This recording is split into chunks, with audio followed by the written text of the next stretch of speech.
ஜீவ விருட்சம் செய்யலாமா? குழந்தைங்களா, இன்னைக்கு நாம ஒரு ஜீவ விருட்சம் செய்ய போறோம்.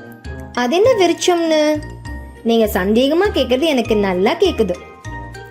விருட்சம்னா மரம், அதாவது நாம பயன்படுத்திட்டு வேண்டான்னு போட்ட பழைய பொருட்களை வச்சு இந்த ஜீவ விருட்சங்கிற மரத்தை அலங்கார பொருளா எளிமையான முறையில செய்ய போறோம். செய்யலாமா? வாங்க. இதை செய்யறதுக்கு நமக்கு பழைய அட்டைப்பெட்டியோட ஒரு துண்டு, கத்தரிக்கோல், சணல் நூல், பசை, மார்க்கர் பேனா, காகிதத்தில் செஞ்ச 3 குருவிகள். முதல்ல அட்டைப்பெட்டி துண்டை எடுத்துட்டு அதை இப்ப பாக்குற மாதிரி மேல் பகுதியை மட்டும் உரிச்சு எடுத்து 2 பகுதியா பிரிச்சுக்கோங்க. அதுல வளைவுகள் உள்ள பகுதியில இலைகள் மாதிரி மார்க்கர் பேனா வச்சு வரைஞ்சுக்கோங்க. இப்ப வரைஞ்ச இலைகளை கத்தரிக்கோல் வச்சு வெட்டுங்க.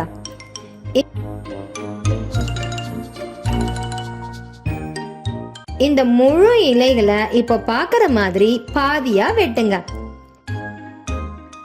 இப்போ ஒரு இலையோட பாதிய இன்னொரு இலையோட மாற்றி கோடுகள் குறுக்க வர மாதிரி சேர்த்து வைங்க. இப்போ பார்க்க உண்மையான இலையில இருக்கிற நரம்புகள் மாதிரியே தெரியும்.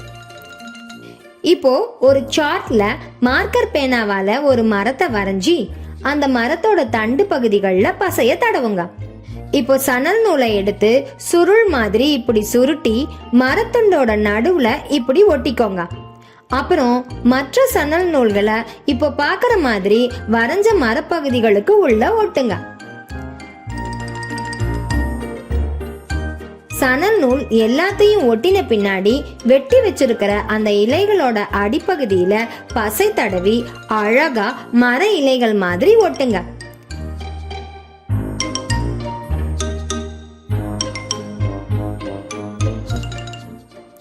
இப்போ பாருங்க, ஒரு அழகான மரம் தயாராயிடுச்சு. இப்போ சின்ன நூலை சுருட்டி மரத்தோட கிளைகளுக்கு இடையில கூடு மாதிரி ஒட்டுங்க. அப்புறம் காகிதத்துல செஞ்சு வச்ச பறவைகளை மரக்கிளைகள்ல ஒட்டுங்க. இப்போ பாருங்க, அழகான ஜீவ விருட்சம் ரெடி. இத சரியான அளவுல வெட்டி ஒரு அட்டையில ஒட்டி சுவற்றுல தொங்க விட்டு பாருங்க. சூப்பரா இருக்குல்ல?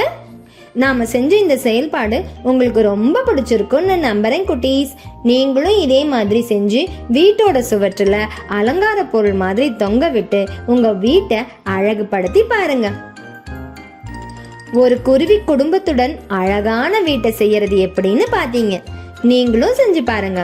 இத்தகைய பயிற்சியை மேற்கொள்வதன் மூலமா எளிய பொருட்களை கொண்டு நம் படைப்பாற்றல் திறனை நாமே வளர்த்து கொள்ளலாம்.